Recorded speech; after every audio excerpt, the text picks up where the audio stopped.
Dis-moi, oncle Michel, ce matin au marché de Coulonges, j'ai entendu deux anciens qui disaient qu'elles avaient ramassé des lumas et qu'elles allaient prochainement les mettre en sauce. J'ai pas compris ce que ça voulait dire.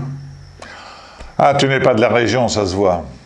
Chez nous, les escargots, les petits gris, le s'appelant au luma, les charentaises le disant au cagouille. Escargot, luma ou cagouille, c'est toujours la même petite bête, et en plus, elle n'est pas féroce. Ah, c'est vrai. Mais je te connais. Ne le confonds pas avec la fête de l'Uma en septembre près de Paris. Ça n'a rien à voir. Hein. Ces lumas-là, on les déguste en sauce.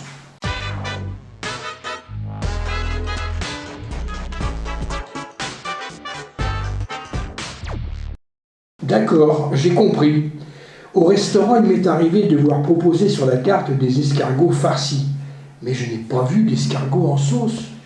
C'est une façon de les cuisiner très répandue autrefois. C'est simple, plus rapide en préparation que farci.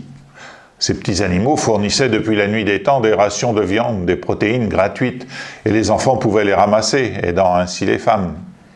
Et comment préparait-on ces lumas alors ? Je ne veux pas tout expliquer en détail. Hein. Il existe des recettes faciles à trouver. Mais quelle que soit la préparation, il faut d'abord faire jeûner les petites bêtes dans une caisse aérée. Au bout de plusieurs jours ou semaines, il faut les réveiller en les plongeant dans de l'eau tiède, salée, vinaigrée. Ils ne devaient pas trop aimer ce bain forcé. Pour sûr. Mais c'est pour les faire sortir de leur coquille. Après, tu les rinces de nombreuses fois pour éliminer la bave et tu les fais cuire avec la coquille. Avec la coquille ? Elle ne me dit pas qu'on la mange elle aussi ?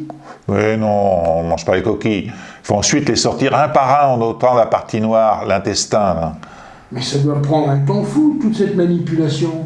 Oui, mais les enfants peuvent aider. Et pendant ce temps, la cuisinière prépare un bon court-bouillon, puis une sauce avec des pommes de terre, du beurre, de la farine et du vin rouge.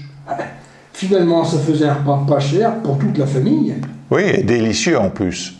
Tiens, écoute un peu cette chanson dont les paroles sont de Yves Rabot, un humoriste artiste de Sévrien aujourd'hui décédé. C'est un peu notre hymne régional. Quand tu fais de la sauce au lima, tu entends que la qui jacote, il te biserait sur les deux jottes, il fait bonne les heures en matière, ben tranquillement il trempe dans le pied, déjà fini, il faut que t'en redonnes, tu savais comme t'es me donnes, quand tu me fais de la sauce au lima.